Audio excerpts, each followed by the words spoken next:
బాగా జ్ఞాపకం పెట్టుకోండి ఒక విషయాన్ని. మీరు రాత్రి ఓ అరడజన అరటిపళ్ళు తెచ్చుకుని అందులో 2 తినేశారనుకోండి, మిగిలిన 4లో ఒక పండు నైవేద్యం పెట్టకూడదు, ఉచ్చిష్టం అవుతుంది.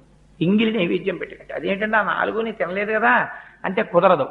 ఒకే అంచుకు వేలాడుతున్నటువంటి పళ్ళలో కొన్నిటిని మీరు తిని కొన్నిటిని నివేదన చేయడానికి వీలు లేదు. కానీ ఒక అరడజన అరటిపళ్ళు తెచ్చి 2 తుంపి పూజ గదిలో పెట్టి 4 పళ్ళు మీరు తింటే దోషం లేదు. ఎందుకంటే ముందే విడతీసి ఈశ్వరుడి కోసం పెట్టేశారు.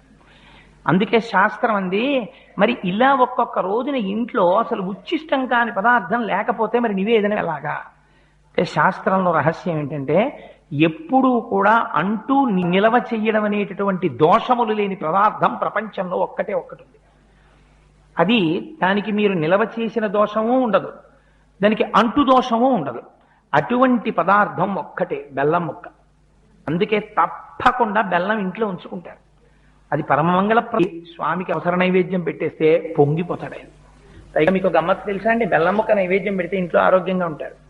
తూర్పుకు తిరిగి వంట చేసి యజమానికి అన్నం పెట్టినా బెల్లం ముక్క రోజు నైవేద్యం పెట్టినా మహాపుణ్యం. అందుచేత ఏదీ లేకపోతే ఓ బెల్లం ముక్క తెచ్చి అక్కడ పెట్టి నైవేద్యం పెట్టుకోవచ్చు.